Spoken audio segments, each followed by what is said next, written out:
22년도 2회차 기출문제 1번 문제부터 한번 살펴보도록 하겠습니다. 다음은 관계 데이터 모델에 대한 설명이다. 괄호 안에 들어가는 용어를 작성하시오입니다. 뭐뭐는 관계 데이터의 연산을 표현하는 방법으로 원하는 정보를 정의할 땐 계산 수식을 사용을 한다. 이러고서는 여기서 이제 키워드가 되는 거는 코드가 수학에 가까운 기반을 두고 특별히 관계 데이터베이스를 위해 제안을 하여 탄생을 하였고 얘는 비절차적인 특성을 가지고 있으며 튜플 도메인 뭐가 있다라고 했습니다. 자, 얘 뭐에 대한 문제입니까? 정답이 뭐죠? 그쵸. 얘는 관계 해석에 대한 문제인 겁니다.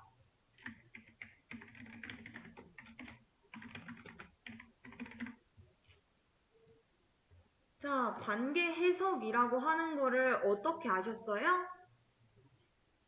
우리가 관계 데이터 연산이라고 하는 거에는 두 가지가 있죠. 어떤 것이 있어요? 관계 대수라고 하는 것과 관계 해석이라고 하는 게 있습니다.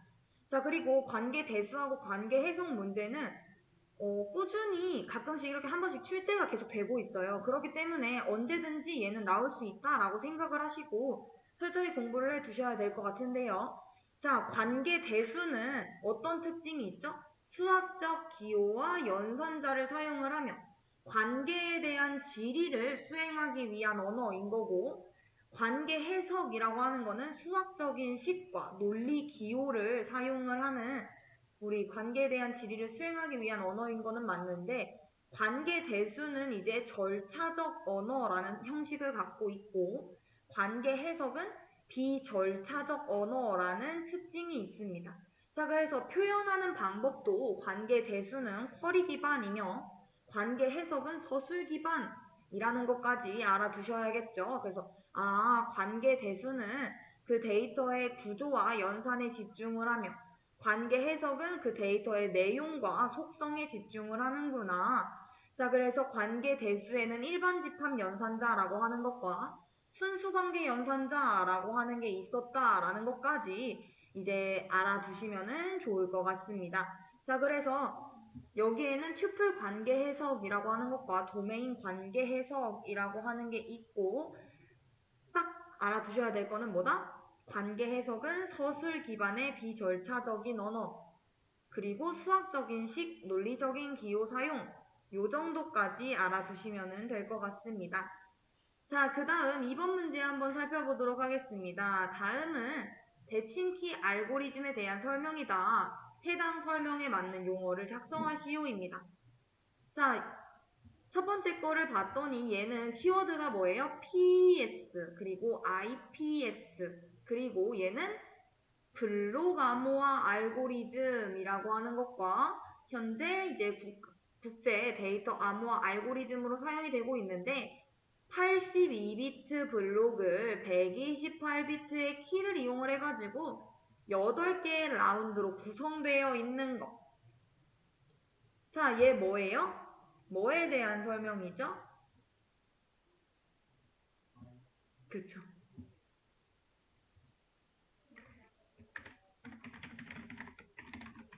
첫 번째는 IDEA 요거에 대한 설명이었었습니다.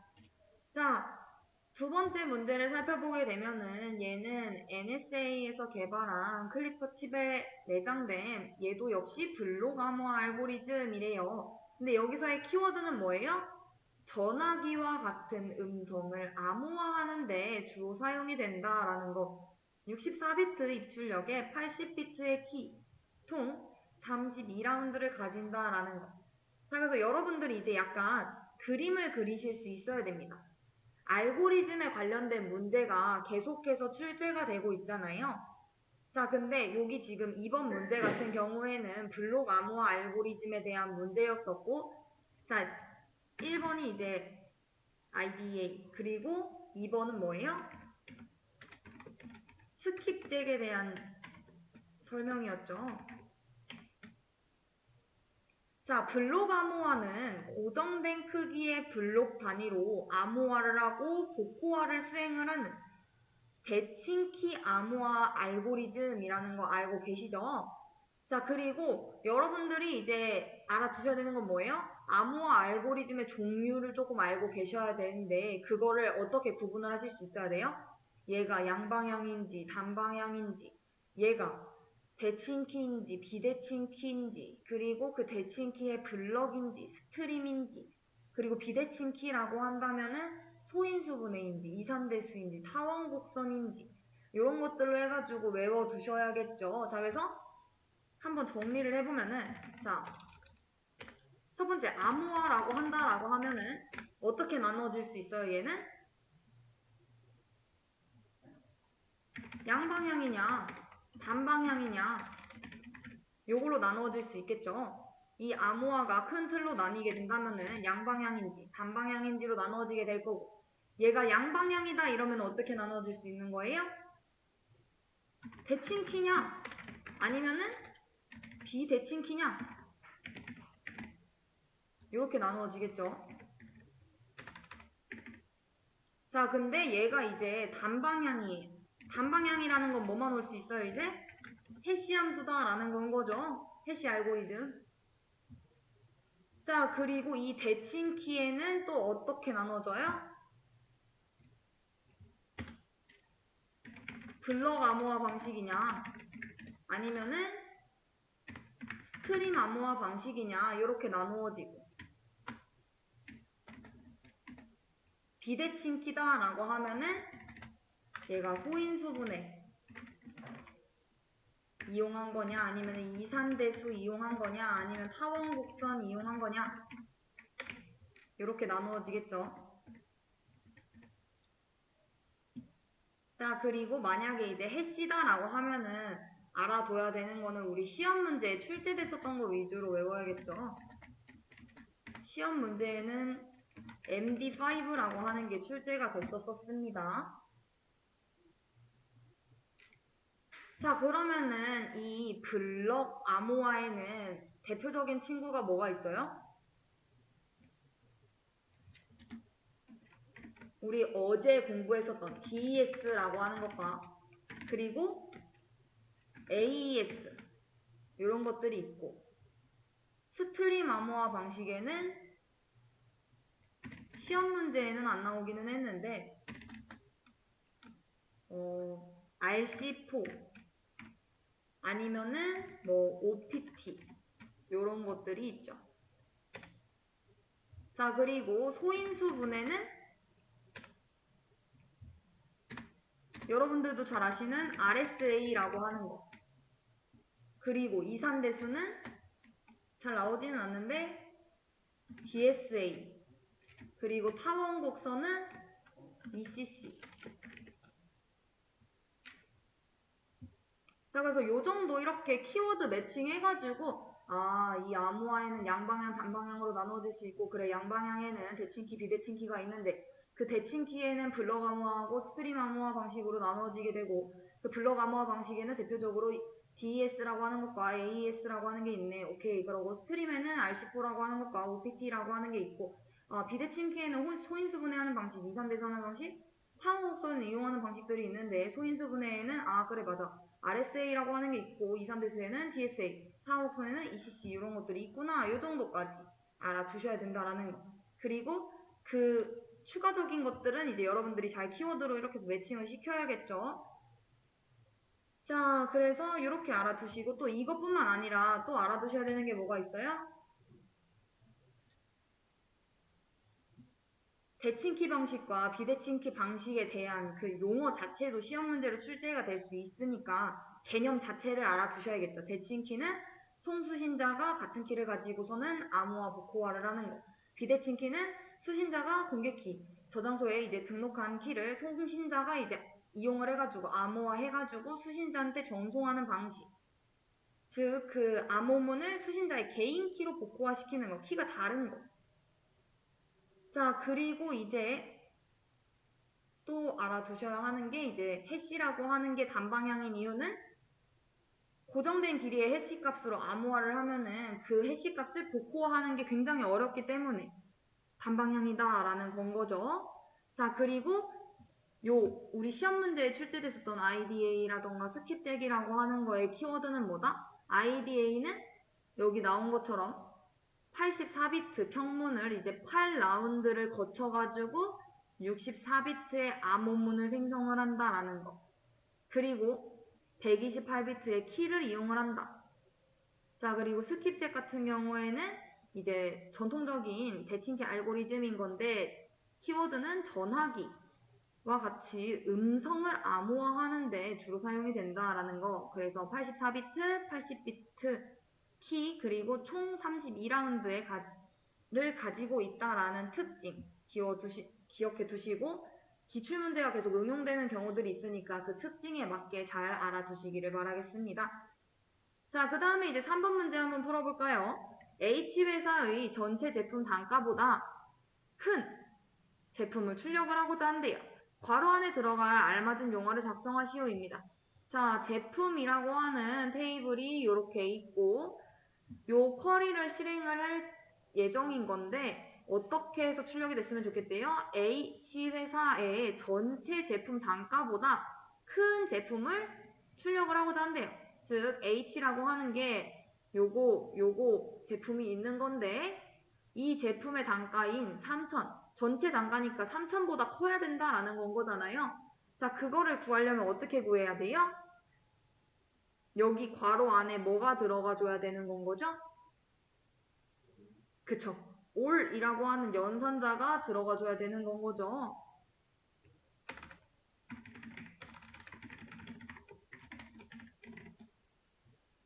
자, 얘는 이제 데이터베이스 연산자에 대한 문제였었는데 우리가 올만 출제가 될 수 있는 게 아니라 뭐 또 출제가 될 수 있어요? 얘랑 같이 나오는 친구?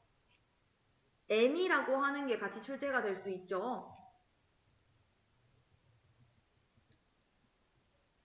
자, N이하고 올의 차이는 뭐예요? 우리 시험 문제에 나온 것처럼 올이라고 하는 거는 이 서브 쿼리 안에 있는 쿼리, 서브 쿼리 안에 있는 그 서브 쿼리의 결과가 모든 값과 일치하는지 확인을 하고, 즉 이 제조사 A 해가지고 얘에 대해서 단가를 구해라 라고 얘기를 하면 어떻게 나오겠어요? 2,000 그리고 3,000 이렇게 되겠죠. 자, 이것들 모두 이 모든 값보다 이 단가가 커야 된다라는 건 거잖아요. 자, 이렇게 모든 값과 일치하는지 확인을 하려고 하면은 올이라고 하는 걸 사용을 해주셔야 되는 건 거고 n이라고 하는 거는 서브 쿼리의 결과가 하나 이상의 값 중에서 그 하나라도 일치를 하는가. 예를 들게 되면은 저희가 예전에 급여에 대한 막 문제를 같이 풀어보곤 했었잖아요. 막 사원 테이블이 있고 그 사원의 급여가 이 값이면은 출력을 해라 라고 하는 것처럼. 자, 그렇게 어떻게 풀어볼 수 있어요? 셀렉트 나 모든 값들을 뭐 출력하려고 하고 from emp 테이블에서 where 조건을 달아놓을 예정인데 셀러리 급여의 값이 n이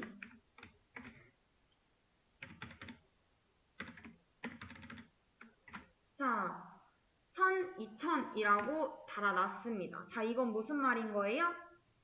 이렇게 되면 어떻게 출력이 돼요? 급여의 값이 1000인 사람 아니면은 2000인 사람 이 사람들의 전체 행을 가지고 오겠죠.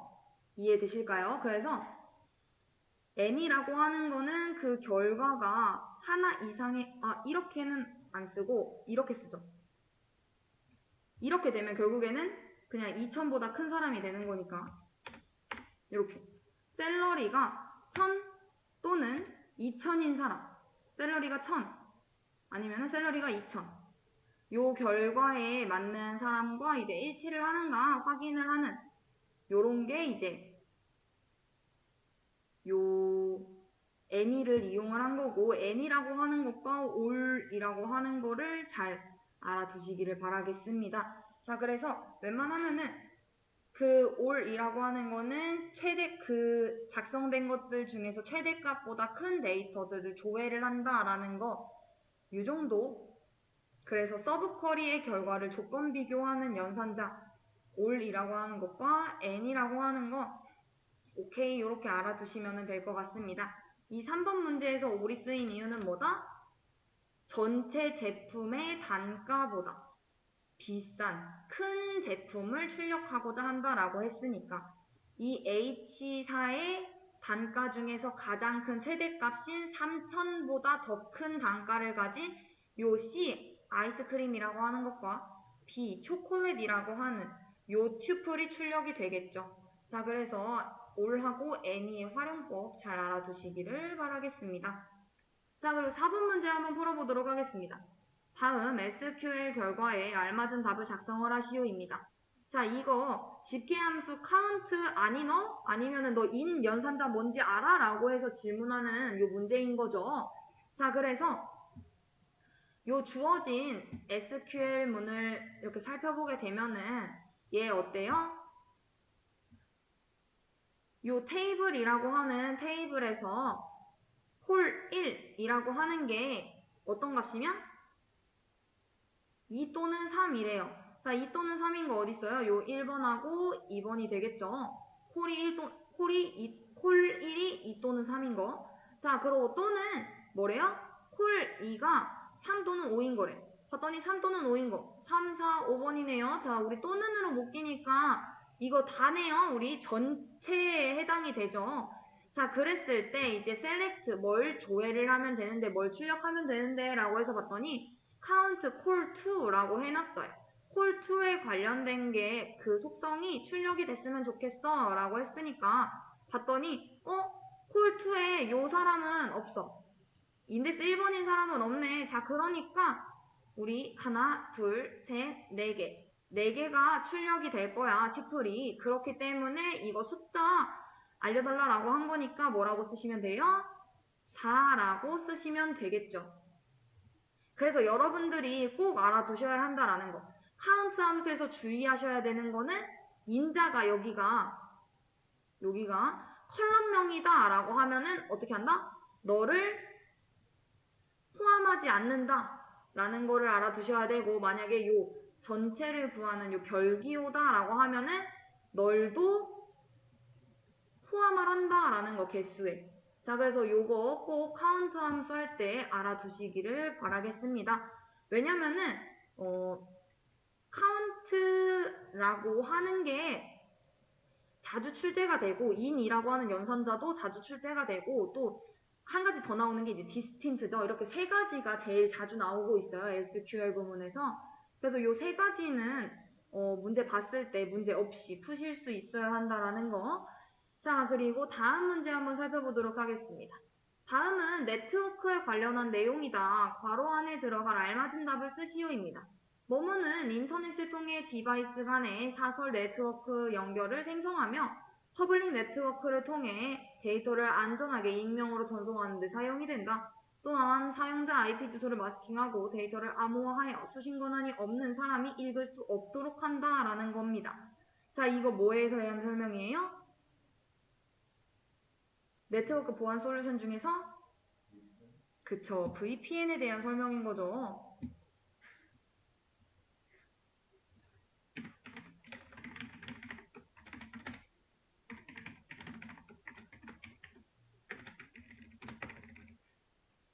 자, 우리 VPN이라고 하면은 사실상 여기에는 키워드로 이렇게 나오진 않았는데 그냥 가상사설망 이렇게만 외우고 계실 거예요. 근데 이제 알아두셔야 하는 거는 VPN의 종류에 IPsec VPN이라고 하는 것과 SSL VPN이 있다라는 것까지도 같이 알아두셔야 되고, IPsec VPN이라고 하는 거는 이제 인터넷을 통해서 디바이스 간에 이제 사설 네트워크를 연결해서 생성을 한다라는 거, 그리고 무단으로 액세스하는, 무단 액세스로부터 인터넷을 보호할 수 있다라는 거, 그리고 공중망과 사설망의 중간 단계고, 그 방식에 뭐가 있다? 방금 설명해드린 것처럼 SSL 방식과 IPsec 방식이 있다라는 거. 이때 IPsec VPN이라고 하는 거는 이제 VPN 게이트웨이를 두 개를 연결을 해가지고 VPN 터널을 통해서 이제 멀리 떨어진 두 개의 지점을 하나의 사설망으로 연결하는 방식인 거고요. 자, 그리고 이제 SSL VPN이라고 하는 거는 VPN 게이트웨이 한 개하고 VPN 클라이언트를 이제 웹 브라우저를 통해서 연결하는 VPN 방식인 겁니다. 자, 그래서 VPN 게이트웨이가 한 개만 얘는 필요하기 때문에 IPsec VPN보다는 약간 좀 더 비용이 저렴하다라는 특징이 있고 웹 브라우저를 통해 가지고 접속을 하는 거기 때문에 별도의 소프트웨어가 설치될 필요가 없다라는 겁니다. 자, 그래서 이런 키워드 같은 특징들도 잘 알아두시기를 바라겠고요. VPN 방식으로 이제 IPsec이라고 하는 것과 SSL이 이제 다음에 또 출제가 될 수도 있는 거기 때문에 그것도 이제 각각의 특징을 잘 알아두셔야 됩니다. IPsec은 뭐예요? 인터넷 보안 프로토콜이죠. 그래서 네트워크 계층에서 이제 작동을 하고 있는 보안 프로토콜인 거고 IP 패킷을 암호화를 해가지고 안전한 통신을 제공을 하고 그 데이터의 보안 요소를 제공하는 거 이게 IPsec. 그리고 SSL은 뭐예요? 보안 소켓 계층이라고 해서 애플리케이션 계층에서 이제 작동이 되고 있는 이제 보안 프로토콜이죠. 자, 그랬을 때 우리가 HTTPS 요거 사용을 하잖아요. 그게 그 S가 SSL, TSL이라고 하는 거를 알아두시면 좋을 것 같습니다. SSL을 사용을 하게 되면은 데이터에 암호화하고 인증을 제공을 해가지고 안전한 데이터를 보장해준다라는 장점까지 있기 때문에 알아두시면 좋겠죠. 자, 그 다음 보도록 하겠습니다. 6번 문제입니다. 다음은 솔리드 원칙에 관한 내용이다. 괄호 안에 알맞은 단어를 쓰시오. 뭐뭐는 클라이언트가 자신이 이용하지 않는 메서드에 의존하지 않아야 한다라는 원칙. 뭐뭐는 큰 덩어리의 인터페이스들을 구체적이고 작은 단위들로 분리시킴으로써 클라이언트들이 꼭 필요한 메서드들만 이용할 수 있게 한다라는 것. 예를 들어 하나의 복합기에 프린터와 복사기, 팩스 메서드가 있을 때 이 세 가지 메서드는 같은 파일에 존재를 하기 때문에 프린터 로직만 바뀌어도 복사기와 팩스도 재컴파일을 해야 한다라는 것. 그러므로 뭐뭐를 적용을 해서 로직이 바뀌어도 다른 메서드는 영향을 받지 않아야 한다라는 것. 자, 지금 얘 뭐에 대해 설명하고 있는 거예요? 그쵸. 자, 말씀하신 것처럼 얘는 지금 ISP에 대해서 설명을 하고 있는 겁니다. 자, 그러면 제가 질문을 해볼게요. 솔리드라고 하는 게 뭐죠? 지금 요거 뭘 묻는 거예요? 객체지향 설계 원칙에 대해서 지금 묻고 있는 건 거죠. 그래서 그 객체지향 설계 원칙 5가지의 원칙의 앞글자만 따가지고 솔리드라고 하는 건 거잖아요. 그 안에 어떤 것들이 있었어요? S, R, P 해석 단일 책임 원칙 그리고 OCP 개방 폐쇄 원칙 그리고 LSP 리스코프 시원 원칙 그리고 ISP 인터페이스 분리 원칙 마지막 DIP 의존관계 역전 원칙 이렇게 나누어졌었죠. 기억하셔야 됩니다. 요 그래서 앞글자만 이렇게 따서 솔리드구나 라는 거 알아두셔야 되고 얘는 이제 로버트 마틴이라고 하는 사람이 이제 정리를 한 거고요. 자, 그래가지고 이 ISP의 특징이라고 한다면은 클라이언트가 필요로 하는 인터페이스를 분리를 해서 클라이언트가 사용하지 않는 인터페이스의 변경이 발생을 해도 영향을 받지 않도록 하는 원칙 이게 뭐야? 라고 해서 물어본 거기 때문에 ISP 인터페이스 분리 원칙이 되는 건 거죠. 즉 IPS는 클라이언트는 자신이 사용하지 않는 인터페이스에 의존을 해서는 안 돼 라는 원칙. 그래서 클라이언트는 자신이 사용하지 않는 메서드에 의존관계를 맺으면 안 된다라는 거. 자, 근데 이 회차에는 이제 ISP가 나오기는 했지만 다른 객체지향 설계 원칙이 이제 출제가 될 수도 있겠죠. 그렇기 때문에 나머지에 대해서도, 솔리드에 대해서도 다 이렇게 한 번씩은 확인을 해 주셔야 될 것 같습니다. 자, 그리고 7번 한번 살펴보도록 할게요. 자, 다음 자바 코드에 알맞는 출력값을 작성하시오입니다. 자, 우리 봤더니 i라고 하는 변수 만들어가지고 얘는 3 집어넣어놓고 k라고 하는 변수 만들어가지고 얘는 1을 집어넣어놨어요. 자, 그러고 난 다음에 스위치 문을 돌리려고 하는데 뭘 집어넣은 거예요? i 집어넣겠다라고 했으니까 3이 들어가게 된 거죠. 자, 그래서 케이스 3번을 찾아갑니다. 갔더니 뭐래요? k를 0으로 바꿔달래요. 자, 그래서 k가 원래는 1이었는데 0으로 바뀌게 됩니다. 자, 그러고 난 다음에 뭐가 있으면 여기서 끝나요? 그쵸. 브레이크가 있었더라면은 여기까지만 작동을 하고 끝났을 텐데 브레이크가 지금 없죠. 자, 그렇기 때문에 다음 문장을 또 실행을 합니다. 케이스 4번. 자, K에다가 뭘 해달래요? 3을 더해달래요. 자, 그러니까 0 플러스 3 하게 되면은 3이 될 거고. 자, 그 다음에도 또 브레이크가 여기서라도 있었더라면은 이제 문제 없이 끝났을 텐데 또 없으니까 또 케이스 5번도 실행을 합니다. 자, 봤더니 이제 어떻게 해달래요? K를 10 빼달래요. 자, 그랬더니 3 빼기 10 하면 얼마예요? 마이너스 7이 되겠죠? 자, 그래서 현재 K의 값은 마이너스 7이 됐을 거고 여기서도 이제 브레이크가 없기 때문에 마지막 디폴트까지 실행을 해서 K를 하나 빼줍니다. 자, K는 현재 마이너스 7이기 때문에 1 빼주면은 마이너스 8이 되겠죠? 자, 그래서 출력을 해보게 되면은 K 출력해달라고 했으니까 마이너스 8이 되겠네요. 자, 그래서 해당 문제의 정답 마이너스 8.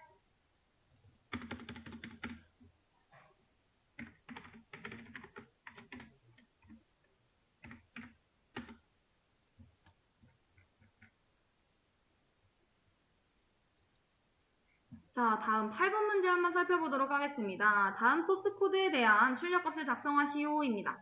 자, 지금 봤더니 스트럭트 A라고 하는 구조체를 정의를 해놨습니다. 이 구조체에는 어떤 멤버 변수가 있어요? N이라고 하는 멤버 변수하고 G라고 하는 멤버 변수가 있습니다. 자, 그 다음에 우리 항상 문제를 보면 어디부터 봐야 돼요? 메인부터 살펴봐줘야 되죠. 자, 그래서 메인을 봤더니 얘가 뭘 하겠다라는 거예요?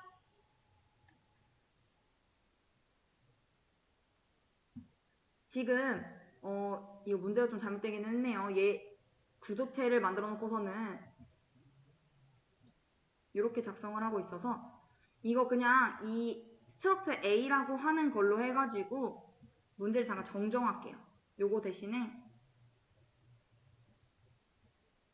스트럭트 A의 2 이렇게 정정하겠습니다. 자, 이 구조체 A를 가지고서는 지금 배열 A라고 하는 거를 만들겠다라고 했습니다. 자, 그러고 난 다음에 지금 어떻게 한 거예요? 두 개의 공간을 만든 건 거죠. 이 두 개의 공간에는 NG라고 하는 친구들이 들어갈 수 있는 건 거예요. 자, 그래서 얘를 가지고서 이제 어떻게 하겠다라는 겁니까? 그러니까 구조체로 이루어진 배열을 선언을 했고 1차원 배열인 이제 A라고 하는 친구는 구조체의 인스턴스 두 개를 이제 저장하는 배열인 거죠. 그래서 그 각각의 인스턴스 안에는 N과 G라고 하는 두 개의 변수들이 들어가 있고 이 변수들은 한 쌍의 쌍으로 이루어진 데이터 덩어리구나 라고 생각을 하시면 돼요. 자, 그러고 난 다음에 이제 반복문을 돌리겠다라고 했습니다. 자, 그래서 봤더니 어때요? i는 0부터 2보다 작을 때까지 반복을 하겠다라고 했어요. 자, 그래서 i가 0일 경우 A0에 N에다가 뭘 해달라? i의 값을 넣어달라라고 했으니까 0 집어넣으면은 첫 번째 요거 잠깐 이렇게 분할을 해놓을게요. NG 이렇게 얘가 0, 얘가 1.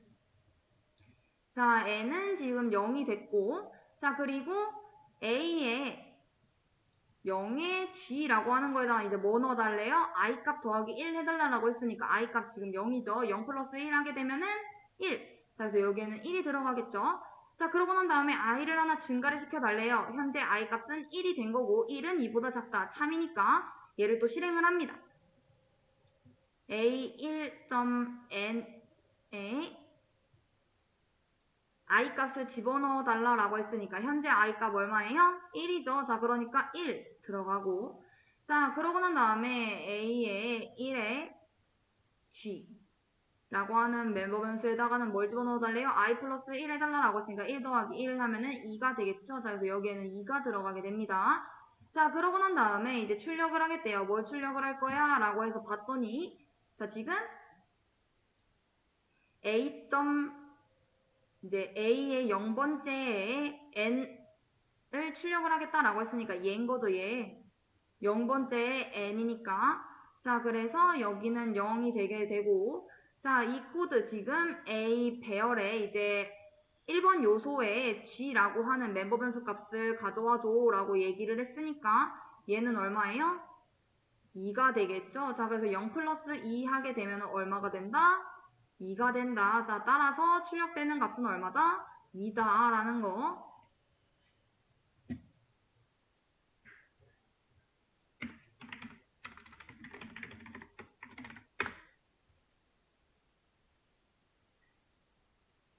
자, 그 다음에 9번 문제 한번 살펴보도록 하겠습니다. IP 주소가 139.127.19.132이고 서브넷 마스크 255.255.255.255.192일 때 아래의 답을 작성하시오입니다. 이때 표시는 10진수로 표기가 되어야 한다라는 건 거예요. 자, 우리 이거 공부했죠? 언제 공부했어요? 우리 서브넷 공부하면 서브네팅 공부하면서 이거 문제 풀어봤었잖아요. 자, 이거 어떻게 풀으면 된다라고 했었죠? 그쵸? 자, 우리 지금 서브넷 마스크가 지금 225.255.255.192다라는 거는 네트워크를 몇 개로 나눴다라는 거예요? 4개로 나누었다라는 건 거죠. 자, 그거를 이제 어떻게 알아요? 우리가 호스트 아이디에 관련된 부분, 여기 192. 요 호스트 아이디 부분을 이진수로 표현을 하게 되면은 어떻게 되죠? 11000000 이렇게 되거든요. 192를 이진수로 바꾸게 되면은 자, 이때 뭘 봐야 된다라고 했어요? 1인 부분과 0인 부분을 봐줘야 된다라고 했었죠. 자, 지금 1인 부분 몇 개예요? 2개죠. 자, 그러니까 2에 2제곱 하게 되면은 4가 됩니다. 자, 그래서 얘는 총 4개의 서브넷으로 나뉘게 되겠네 라는 걸 아셔야 되고 자, 0인 부분을 확인을 했어요. 그랬더니 몇 개예요? 6개죠. 자, 그러니까 2에 6제곱을 하게 되면은 이거 64. 서브넷마다 64개의 호스트 범위를 가지겠구나 라는 거를 아셔야 되죠. 자, 그래가지고 얘네들을 나누게 되면은 어떻게 나누어지게 되나요? 1번 서브넷 같은 경우에는 0부터 63까지 64개일 거고 두 번째 서브넷 같은 경우에는 64부터 127까지 자, 그리고 3번 서브넷 같은 경우에는 127부터 191까지 자, 그리고 4번 서브넷 같은 경우에는 192부터 255까지 이제 다 64개씩 이렇게 총 4개의 서브넷으로 나뉘는구나 라는 것까지는 알았고 그거에 따라 가지고 우리가 지금 범위도 나누었습니다. 이해되실까요? 되셔야 돼요. 자, 그러고 난 다음에 지금 네트워크 주소를 구해야 되는데 이거 어떻게 구해요?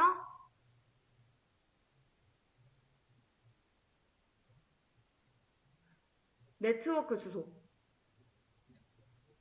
이거 IP 주소랑 이제 서브넷 마스크 얘를 AND 연산하면 되는 건 거잖아요. 그쵸? 이러면은 네트워크 주소가 나왔었죠. 자, 그래서 계산해보면 어떻게 나와요?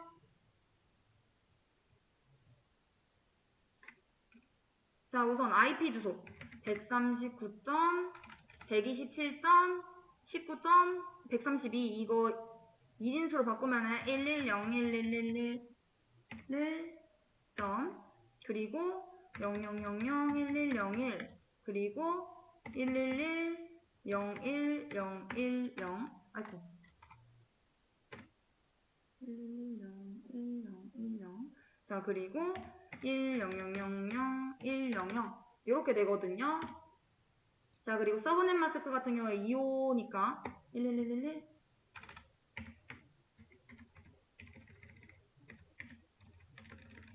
이렇게 되겠죠. 자, 이랬을 때 이거 AND 연산하면 어떻게 된다? 얘네 두 개 AND 연산하면 위에 여기까지는 그대로 나오겠죠. 얘네가 다 1이니까 얘 위에 있는 값에 따라서 IP 주소에 따라서 아래 값이 변경이 되는 건 거잖아요. 자, 그러니까 여기까지는 그대로일 거고, 자, 뒤에를 AND 연산해보면 어떻게 돼요? 1, 0, 0, 0, 0, 0 이렇게 되겠죠. 두 개 다 1일 때만 1이니까 AND 연산하게 되면은, 자, 그러면 이제 네트워크 주소에는 뭐가 들어가야 되는 거예요? 이거 1, 0, 0, 0, 0, 0, 0 계산해보면은, 아이고, 여기서 이제 제가 잘못 작성했죠. 128부터인데. 128이 되죠. 이거 계산해보면은. 64가 이제 2의 6제곱이었는데, 그거에 대해서 제곱을 또 하면 되는 건 거니까. 자, 그래서 계산해보면은, 얘는 128이 되게 됩니다. 자, 그래서 네트워크 주소는 128, 여기 맨 끝은 128이 되겠는구나 라고 아시면 되고, 자, 그리고 이제 거기다가 어떻게 되면 돼요?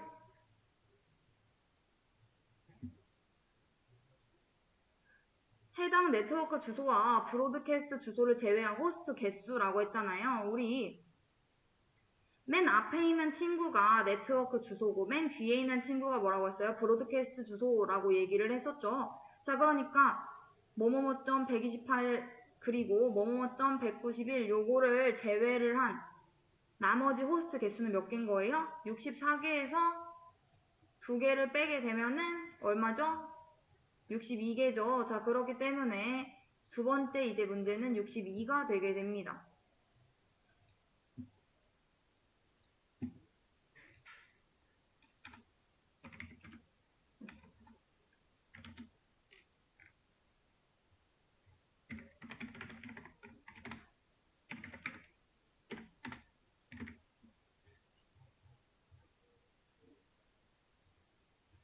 자, 그리고 10번 문제 한번 살펴보도록 하겠습니다. 다음 설명에 대해 괄호 안에 알맞는 단어를 작성을 하시오입니다. 자, 무슨 테스트는 하드웨어나 소프트웨어의 개발 단계에서 상용화하기 전에 실시하는 제품 검사, 작업, 제품의 결함 여부, 제품으로서 가치 등을 평가하기 위해서 실시를 하고, 선발된 잠재 고객으로 하여금 일정 기간 무료로 사용할 수 있게 한 다음에 나타난 여러 가지 오류를 수정 보완을 한다. 공식적인 제품으로 발매하기 이전에 최종적으로 이제 실시하는 검사 작업을 이야기를 한다라는 거.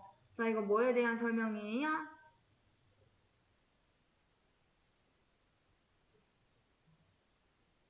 베타 테스트죠. 1번 문제는.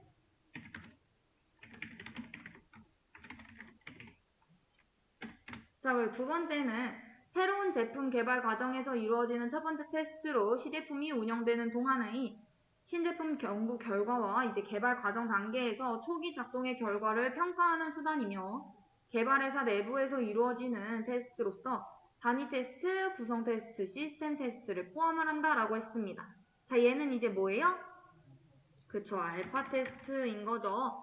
자, 그래서 이때 여러분들이 알아두셔야 되는 거는 얘네들이 어디에 해당이 되는지 인수 테스트에 관련된 문제인 건 거죠. 우리가 생명주기 V 모델 공부했었잖아요. 저번 시간에 마지막 문제였었던 거. 자, 그래서 테스팅 부분을 보게 되면은 단위 테스트, 통합 테스트, 시스템 테스트, 인수 테스트 순으로 진행이 된다라는 거를 알아두셔야 되고, 이 단통시인 요 테스트에 대해서 잘 모르시면은 다시 한번 공부를 하셔야 되고요.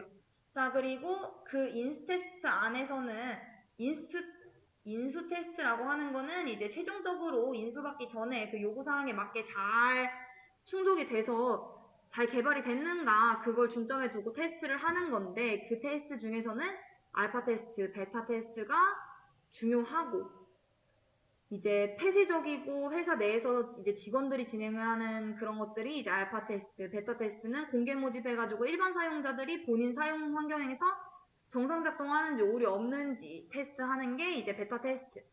자, 여기서는 이제 인수 테스트 관련된 문제가 나왔는데 단위 테스트, 통합 테스트, 시스템 테스트 이런 것들도 계속 시험 문제에 나오고 있잖아요. 그래서 이 테스트에 관련된 것도 다시 한번 꼭 확인을 해 주셔야 합니다. 자, 그러고 난 다음에 이제 11번 한번 살펴보도록 하겠습니다. 다음 설명에 알맞는 테스트 용어를 작성을 해주시길 바랍니다. 자, 오류를 제거하거나 수정한 시스템이나 시스템 컴포넌트 또는 프로그램이 오류 제거와 수정에 의해 새로이 유입된 오류가 없는지 확인하는 일종의 반복 시험이래. 반복적인 시험이 필요한 이유는 오류가 제거, 수정되는 상당수의 시스템이 의도되지 않았던 오작동이나 새로운 형태의 오류를 일으키기 때문이래요. 자, 결국 수정, 변경된 시스템이나 시스템 컴포넌트 또는 프로그램이 명세된 요구사항을 충족시키는지 확인하는 시험의 한 형태. 자, 얘 뭐에 대한 거예요? 그쵸. 우리 얘는 회기 테스트에 관련된 내용인 거죠.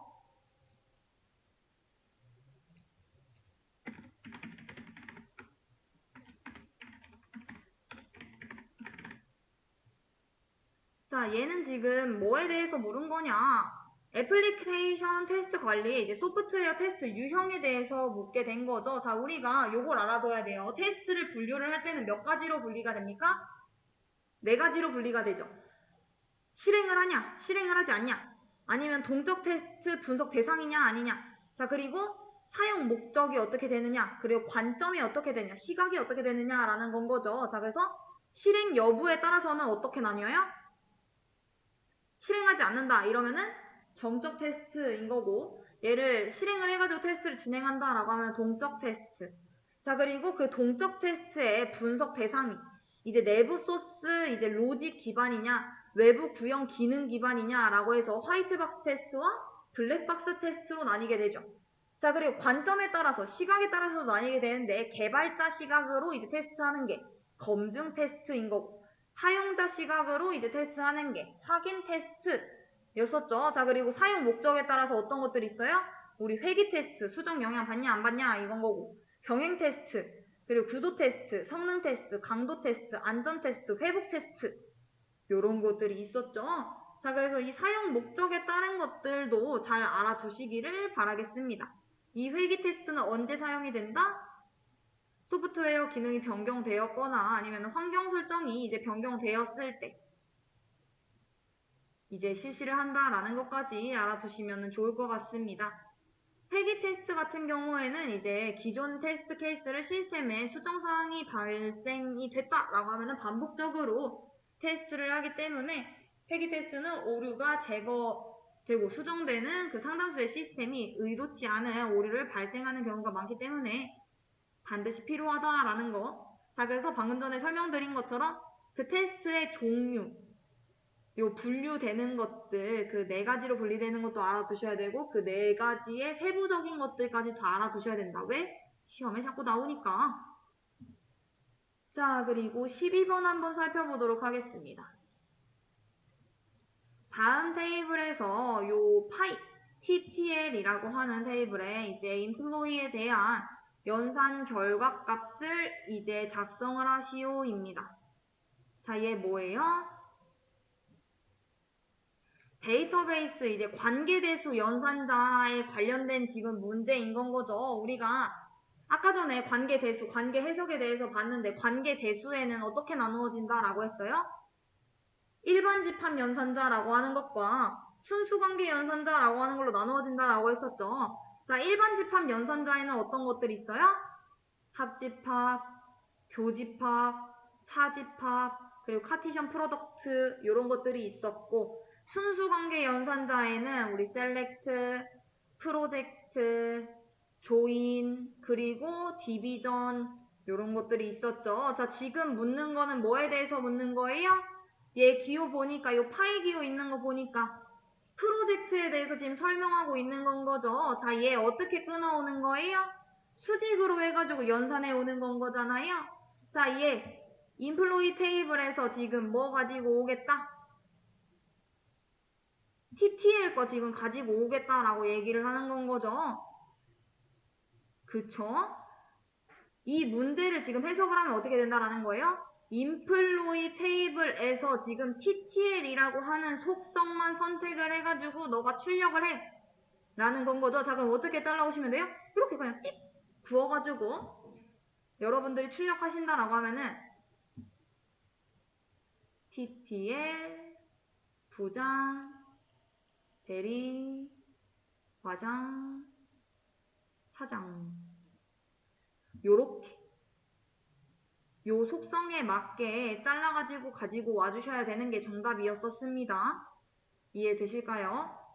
자, 그래서 실제에는 문제가 어떻게 나왔느냐, 표가 이렇게 되어 있고 여기에다가 1번, 2번, 3번, 4번, 5번 이렇게 되어 있었어요. 그리고 이 1번, 2번, 3번, 4번, 5번에 맞는 거를 작성을 해달라. 자, 그럼 어떻게 쓰시면 돼요? 1번에 TTL, 2번에 부장, 3번에 대리, 4번에 과장, 5번에 차장 이런 식으로 쓰시면 되는 거죠.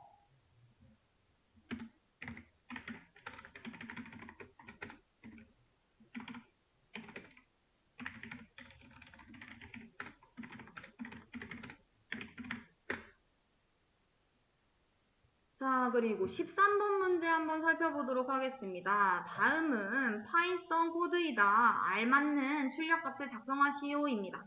자, 지금 봤더니 문자열 remember, november 이렇게 저장을 해가지고 걔를 이제 A라고 하는 변수에 할당을 해놨어요. 자, 그래서 요 B라고 하는 친구는 어떻게 하려고 하느냐? A의 문자 그 열을 슬라이싱 해오려고 하는 거예요. 자, 우리 요 콜론을 기준으로 왼쪽은 시작하는 숫자고 오른쪽은 끝나는 숫자라는 거 알고 계실까요? 여기가 시작 숫자, 여기가 끝나는 숫자. 자, 근데 시작하는 숫자가 생략이 되어 있으면 어디까지다? 처음부터다.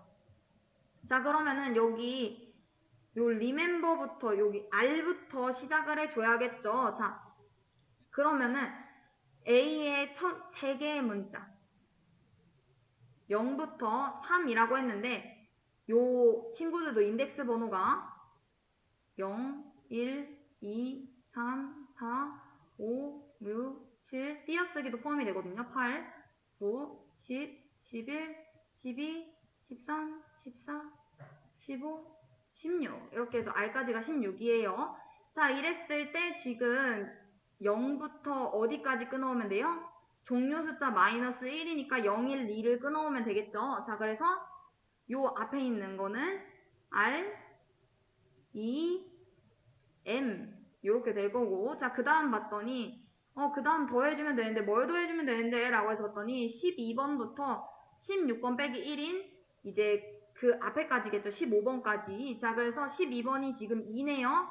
자, E, M, B, E까지 이렇게 끊어오면 되겠죠.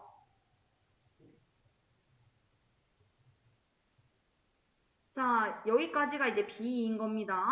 자, 그리고 이제 C를 봤더니 C는 어떻게 해달래요? R, and, 그리고 요 %s, 문자열 내에 그 %s 부분을, 그러니까 나 문자열 출력할 거야 라고 얘기를 하는 거죠. 우리 printf 출력했던 것처럼 서식 지정자 사용을 해서. 그러면 어떤 문자열 출력할 건데 라고 해서 봤더니 %뒤에 작성을 해놨죠. str 그걸로 출력해줘. 자, 그렇기 때문에 C에는 저장이 되는 게 R, and, str 이렇게 되겠죠.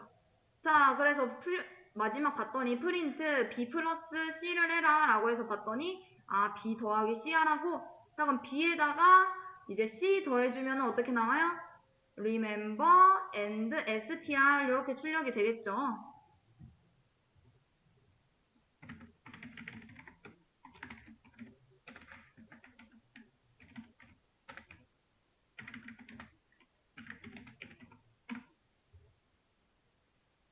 자, 그리고 이제 14번 문제 한번 살펴보도록 하겠습니다. 자, 봤더니 다음 설명에 대해 답을 작성하시오입니다.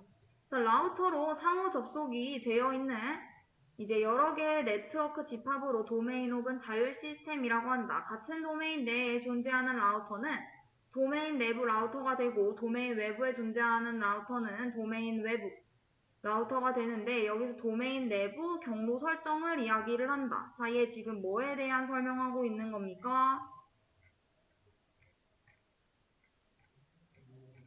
그쵸. 얘 IGP에 대해서 지금 설명하고 있는 건 거죠. 자, 우리가 지금 네트워크 라우팅 프로토콜 문제를 지금 풀고 있는 건 거예요. 그래서 라우팅 프로토콜은 정적, 그리고 동적 라우팅으로 이제 분류가 되는데, 동적 라우팅에는 이제 내부 라우팅, IGP라고 하는 것과 외부 라우팅, EGP라고 하는 걸로 구분이 되는 건 거죠. 자, 그래서 우리 지금 요 14번의 1번 문제는 지금 뭐에 대해 설명하고 있는 거다? IGP에 대해서 설명을 하고 있는 거다라는 거고.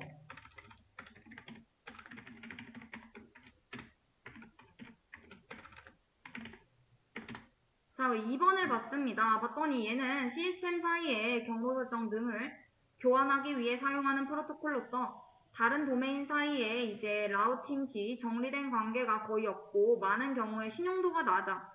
빠른 수행보다는 보안과 제어가 이제 본래 목적이래요. 자, 얘는 뭐에 대한 설명인 거죠?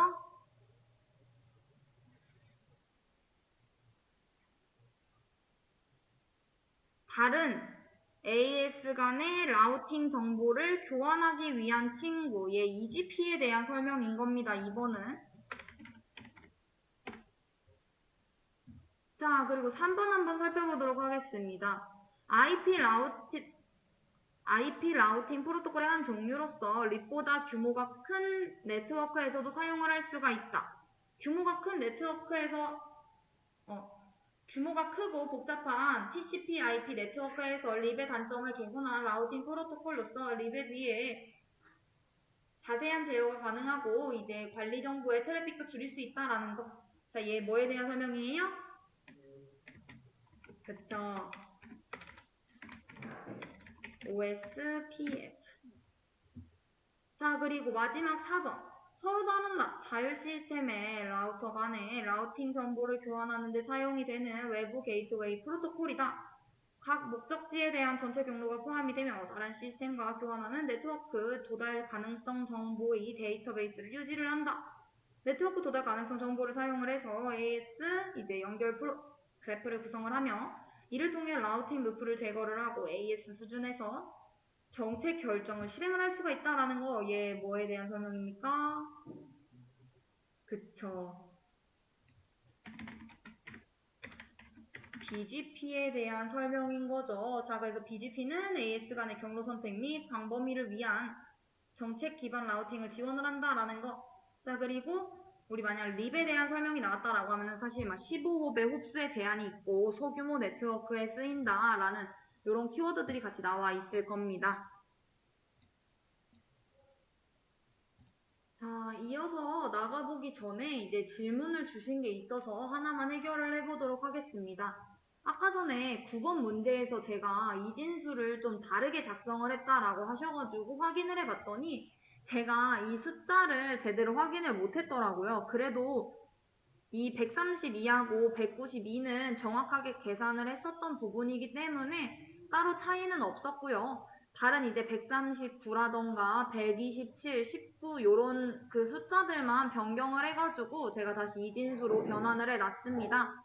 자, 그래서 얘 어차피 요거 봤을 때 서브넷 마스크 호스트 아이디 확인했을 때 2에 제곱해가지고 서브넷 4개로 나눠지는 거 동일하고요. 0의 개수 6개이기 때문에 64개씩 나누어진다라는 것도 동일하고 그래서 이렇게 4개의 서브넷으로 나뉘게 되는구나 라는 것도 알아두시면 되고 그래서 이거 엔드 연산하게 되면은 앞에는 사실 이 3개가 나왔기 때문에 요거가 255, 255, 255라서 앞에 있는 요 3개의 숫자는 요 IP 주소에 따라 달라지는 거기 때문에 걔는 그대로 나왔고 뒤에 있는 것만 이제 이진수로 연산을 해서 표기를 하면 되는 거였죠. 엔드 연산하면 되는 거.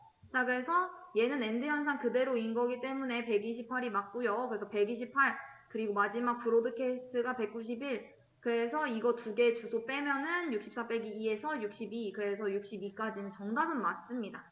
제가 다만 이 앞에 있는 IP 주소 이진수로 변환하는 거를 잘못했었다라는 것만 확인해 주시고 넘어가 주시면 될 것 같습니다. 그래서 이 숫자도 같이 남겨드리겠어요. 자, 그 다음에 이제 15번 문제 한번 살펴보도록 하겠습니다.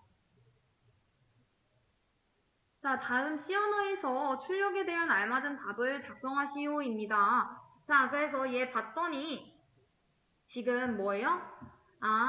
P1이라고 하는 포인터, 문자열 포인터를 만들어가지고 2022라고 하는 문자열에 요 맨 앞에 있는 첫 번째 문자의 주소를 너가 갖고 있어 저장해놔 라고 해놓은 건 거죠. 자, 그리고 이 P2라고 하는 포인터도 하나 만들어가지고 얘는 202207이라고 하는 문자열의 맨 앞에 이 앞에 있는 요 주소를 가리키고 있어 라고 얘기를 했습니다. 그리고 A라고 하는 이제 변수죠, 변수에 이제 P1이라고 하는 거를 이제 집어넣고 이제 그 뒤에 이제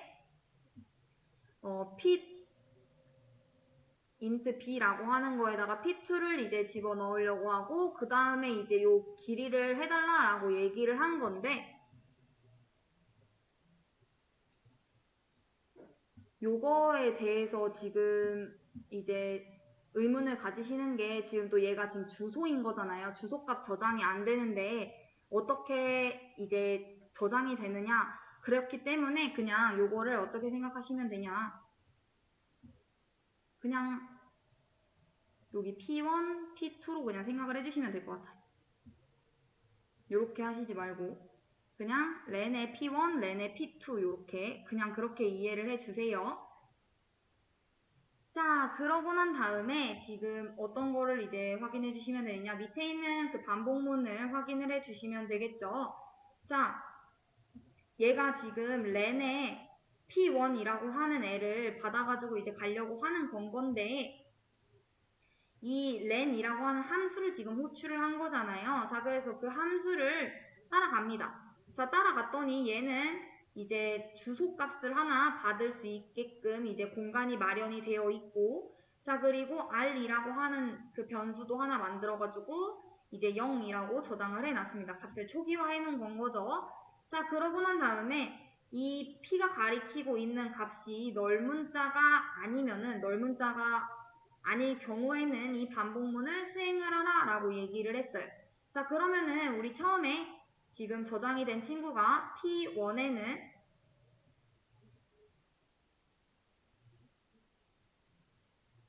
2022 그리고 널문자 이렇게 저장이 되어 있을 거고 P2에는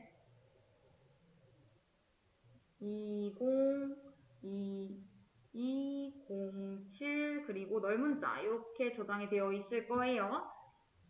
자, 그랬을 때 지금 얘가 P라고 하는 친구가 널이 아니죠. 지금 P라고 하는 친구. 얘 처음에 P1이라고 하는 값이 들어가게 되는 거니까 P1은 요 맨 앞에 있는 주소가 들어가게 되는 건 거잖아요. 자, 여기에 값이 들어가게 되는 건데 얘를 찾아갔어요. 그럼 2죠. 자, 2는 널문자가 아니죠. 자, 그렇기 때문에 어떻게 돼요? P를 하나 증가를 시키고 그리고 R도 하나 증가를 시킵니다. R은 0이었으니까 1이 될 거예요. 자, 그리고 이제 다시 또 반복문을 돌리겠죠. 자, P는 지금 널문자 아니죠. 0이니까. 자, 그래서 걔를 하나 더 증가를 시키고 자, 그리고 R도 하나를 증가를 시켜줍니다. 2가 될 거예요. 자, 그리고 그 다음에 또 확인을 해요. 아, 지금 얘 널문자 아니네. 자, 그러니까 P를 하나 증가를 시키고 그리고 R도 하나 증가를 시켜줍니다. 자, 그러고 난 다음에 이제 다시 확인을 해요. 봤더니 2. 오케이, 얘 지금 널문자 아니네. 자, P를 하나 증가를 시키고 그리고 R을 하나 증가를 시켜줍니다. 자, 그러고 난 다음에 이제 확인을 해봤더니 P가 가리키고 있는 값 찾아갔더니 널문자죠. 자, 널문자이기 때문에 더 이상 반복문을 실행하지 않고 탈출을 하게 되는 건 거죠. 자, 그러면은 여기에는 이제 return R이라고 해놓는 게 있었기 때문에 뭐가 이제 리턴이 되는 거예요? 4가 리턴이 되겠죠. 여기 R이 4였었잖아요. 자, 그렇기 때문에 4가 리턴이 될 거고 자, 그 다음에 이제 P2라고 하는 거를 보냈어요. 그 위치 값을 여기를 보내게 된 건 거죠. 자, 얘도 역시 지금 보내게 되면은 이거 한 칸씩 이동시켜 나가면서 넓문자 만나기 직전까지 r을 더해주겠죠. 즉 뭘 말하는 거예요? 이 문자열의 개수 세달라라고 하는 함수인 건 거잖아요. 자, 그래서 얘는 4개였고 얘는 6개인 건 거죠. 자, 그래서 4 더하기 6 하게 되면 이제 얼마인 거예요? 10이 되게 되죠. 자, 그래서 해당 문제의 정답은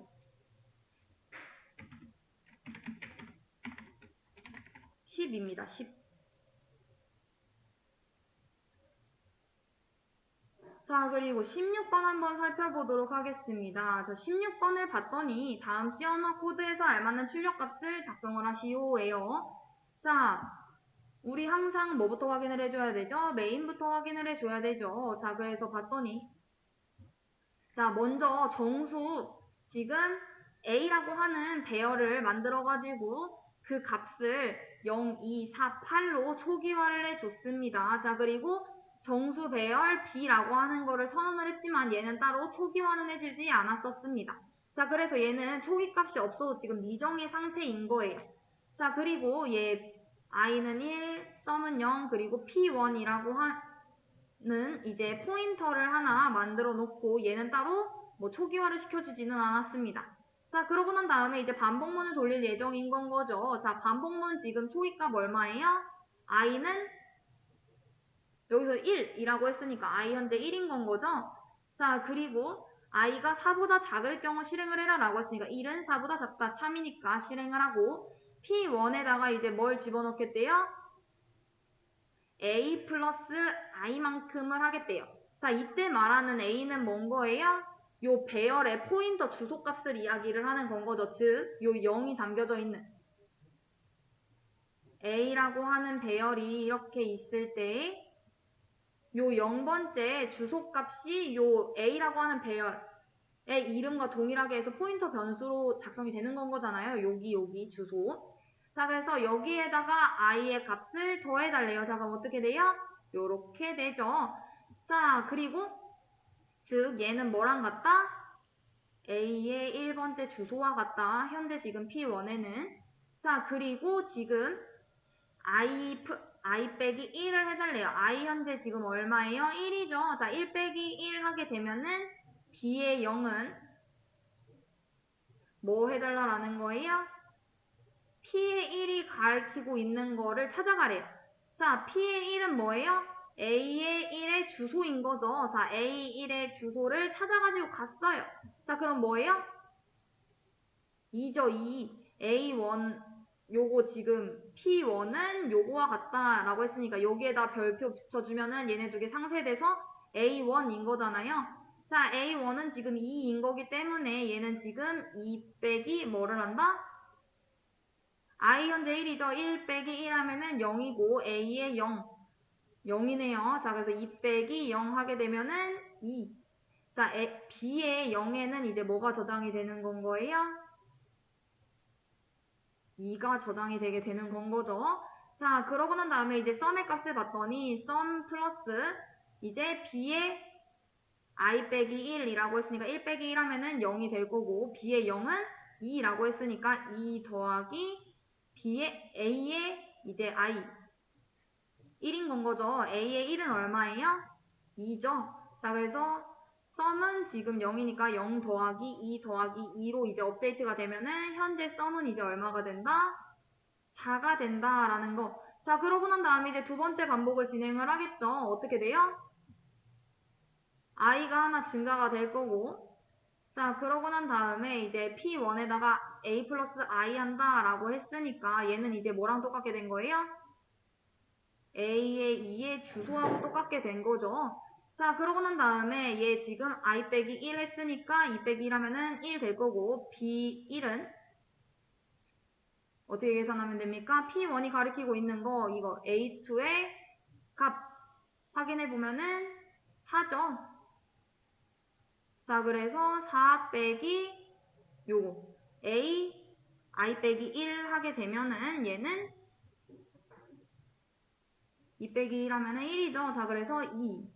자, 그래서 값은 2가 저장이 되게 됩니다. 자, 그리고 sum 플러스 이제 2 빼기 1 하게 되면은 1, 1은 2, 2 더하기 AA, 이제 2인 거잖아요. AA는 4니까 썸은 얼마로 이제 업데이트가 돼요? 여기까지가 이제 6인 거고, 요 썸 값이 지금 4니까 4까지 더해주게 되면은 6 더하기 4에서 10이 되게 되는 건 거죠. 그래서 썸은 10으로 이제 업데이트가 됩니다. 자, 그리고 이제 세 번째 반복인 거죠. i를 하나 증가시켜주게 되면은 3이 되고, PL은 이제 어디를 가리킨다? A의 세 번째 요소를 가리키게 되고, B 이제 2에는 어떤 친구가 들어가나요? A의 3이면은 8이죠. 8 빼기 A의 2인 4. 자, 그러면은 8 빼기 4 하면은 4가 되겠네요. 자, 그래서 B의 2에는 4가 저장이 되게 된다. 자, 그래서 썸 값을 구하기 위해 보면은 썸은 현재 10이고 10 더하기 B의 이제 2인 거잖아요. B의 2는 얼마예요? 4죠. 자, 그리고 A의 3인 거니까 A의 3은 8이라 가지고 10 더하기 4 더하기 8 하게 되면은 얘는 22가 되겠네요. 자, 그래서 썸은 22가 저장이 되게 됩니다. 자, 그래서 여기에는 4, 여기에는 B2에는 4, B1에는 2였죠. 자, 그래서 썸 출력해줘 라고 했기 때문에 현재 썸은 22라서 값은 22가 되게 됩니다.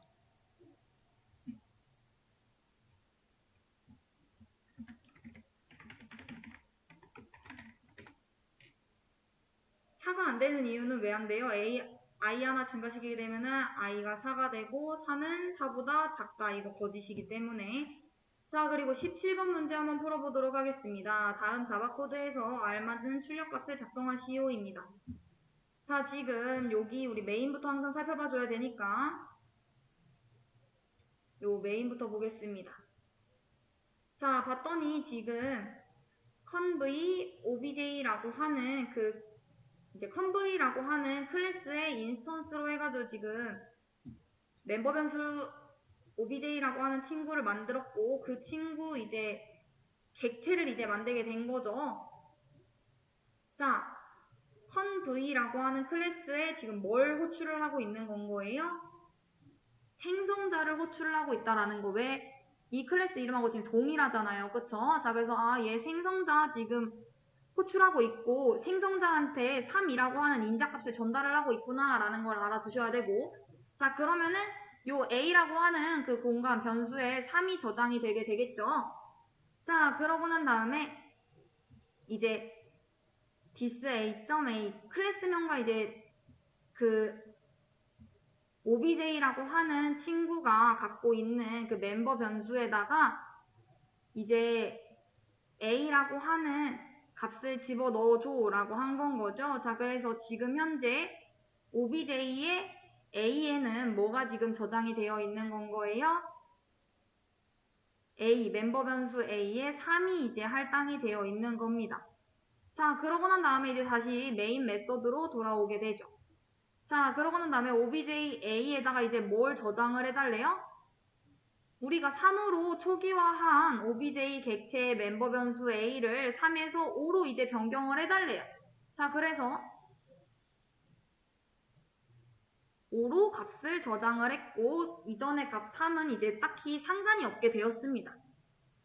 자, 그러고 난 다음에 이제 B라고 하는 변수를 하나 만들어가지고, obj가 갖고 있는 펑션이라고 하는 그 함수 메서드를 호출을 했어요. 자, 그럼 뭐가 불려지게 된 거예요? 얘가 불려지게 된 건 거죠. 자, 그래서 얘를 지금 보게 되면은 이 B라고 하는 친구는 1로 초기화가 됐고, i는 1, 그리고 a는 아까 전에 얼마였었어요? a는 5였었죠. 우리 지금 현재 갖고 있는 가 5보다 작을 경우에 요거를 실행을 시키겠대요. 자, 그래서 i가 1일 때는 이제 요 b가 지금 얼마가 되는 건 거예요? 계산해보면은 5 곱하기 1 더하기 1 하게 돼가지고 6이 되겠죠. 자, 그리고 그 다음에 이제 i를 하나 증가시켜주게 되면은 2가 될 거고, 자, 2는 조건 참이니까 얘 실행시키면은 5 곱하기 2 더하기 6 하게 되면은 16이 되겠죠. 자, 그리고 i를 3으로 이제 증가시켜주고, 얘 참이니까 얘 또 계산해보면은 5 곱하기 3 더하기 16 하게 되면은 31. 자, 그리고 i가 4일 때 이제 얘 참이니까 이제 얘 계산해보면은 5 곱하기 4 더하기 31 하게 되면은 20에 51이 됩니다. 자, 그러고 난 다음에 i 하나 증가시켜주면은 5가 되고 5는 5보다 크다. 거짓이기 때문에 반복문을 종료를 하게 됩니다. 자, 그러고 난 다음에 이제 최종적으로 뭘 해달래요? return a 플러스 b를 해달라고 했어요. 자, a는 얼마예요? 5죠. 자, 5 더하기 b는 51이죠. 자, 그래서 51 더하게 되면은 얼마예요? 56이 이제 여기에 리턴이 되게 되겠죠. 자, 그래서 이 변수 b에는 56이 저장이 되게 되고, 자, 그 다음에 이제 출력을 해달라고 했어요. 그랬더니 뭘 출력해주면 되는데? 라고 했더니, OBJ가 갖고 있는 a라고 하는 변수 더하기 b의 값을 더해줘 라고 한 겁니다. 자, OBJ a는 얼마예요? 5죠. 자, 그리고 5 더하기 b는 얼마예요? 56이네요. 자, 56 더하게 되면은 61이 되겠죠? 자, 그래서 해당 문제 정답은 61이었습니다.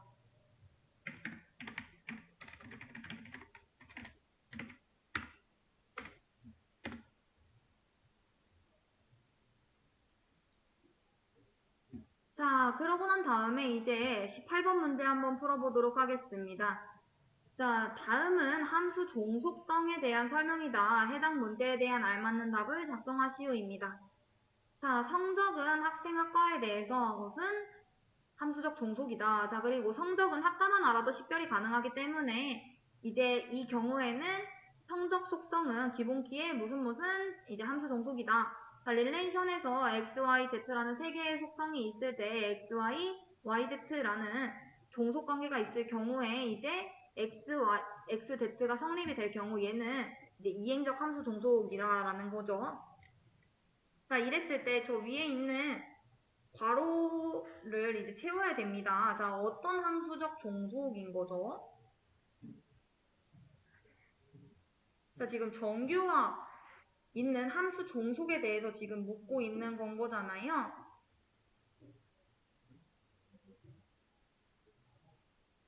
그쵸?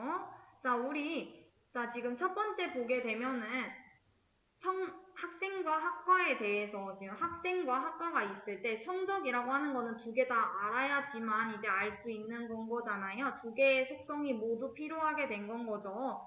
자, 얘는 이제 뭔 거예요? 완전 함수적 종속이 돼야 되는 건 거죠. 완전히 함수에 종속할 때 발생이 된다라고 해서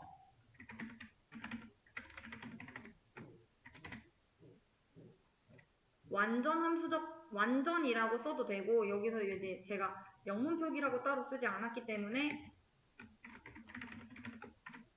완전 함수 종속 또는 이제 풀이라고 쓰시면 될 것 같습니다. 자, 그리고 두 번째는 성적은 학과만 알아도 식별이 가능하기 때문에 이 경우에는 성적 속성은 기본 키에 무슨 함수적 종속이다. 자, 얘는 뭔 거예요?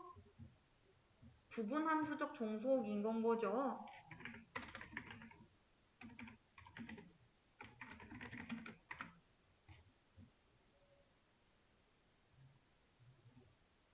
이해되실까요? 자, 그리고 이제 맨 마지막 요 경우에는 괄호가 이제 따로 들어가지는 않았는데 얘는 뭐다? 이행함수 종속이다 라는 겁니다.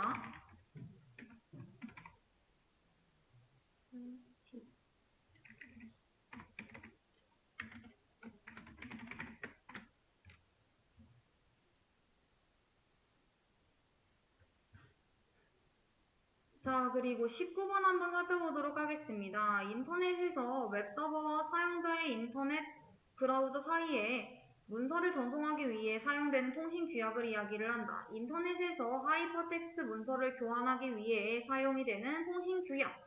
이 규약에 맞춰 개발해서 서로 정보를 교환할 수 있게 되었다. 자, 이거 뭐에 대한 설명입니까?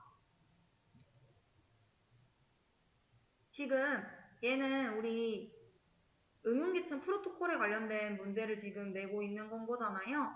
자, 우리 웹 브라우저를 통해서 인터넷으로 평론 전송하는 우리 요 1번 통신 규약, 이거 뭐에 대해서 지금 설명하고 있는 거예요? HTTP에 대해서 지금 설명하고 있는 건 거죠.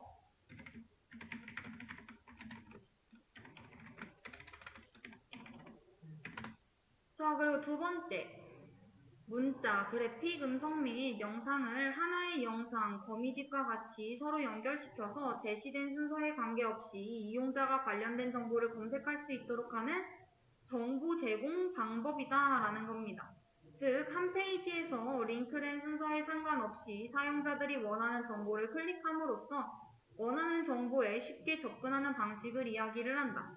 자, 얘 뭐예요? 그쵸. 하이퍼텍스트에 대한 설명이었었던 거죠.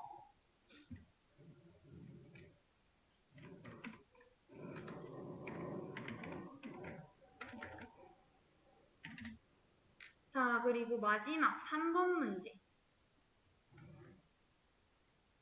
웹페이지 표시를 위해 개발된 지배적인 마크업 언어이다. 또한 제목, 단락, 목록 등과 같은 본문을 위한 구도적 의미를 나타내는 것뿐만 아니라 링크, 인용과 그 밖의 항목으로 구도적 문서를 만들 수 있는 방법을 제공한다라는 거.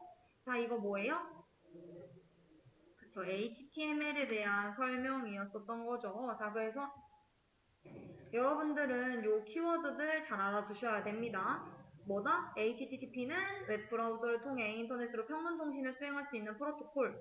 자, 그리고 이제 하이퍼텍스트는 웹의 기본적인 구성 요소로서 일반적인 텍스트와 달리 문서 내에서 링크, 하이퍼링크를 이제 통해서 다른 문서로 연결될 수 있는 텍스트다라는 거. 자, 그래서 사용자에게 링크를 통해 비선형적인 정보 탐색을 경험할 수 있게 해준다라는 거.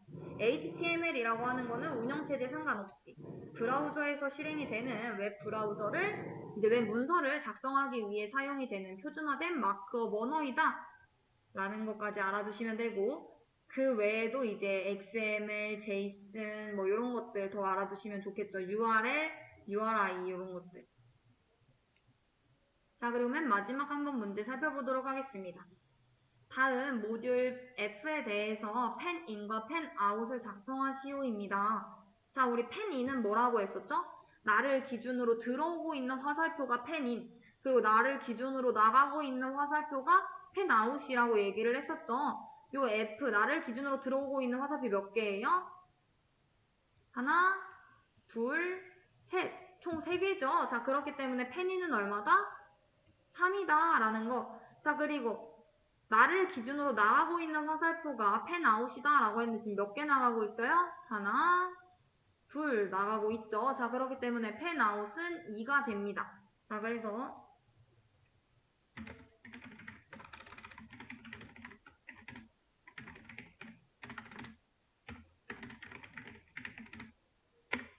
이렇게 된다라는 거까지 해서 저희 22년도 2회차 기출문제 다 풀어봤습니다.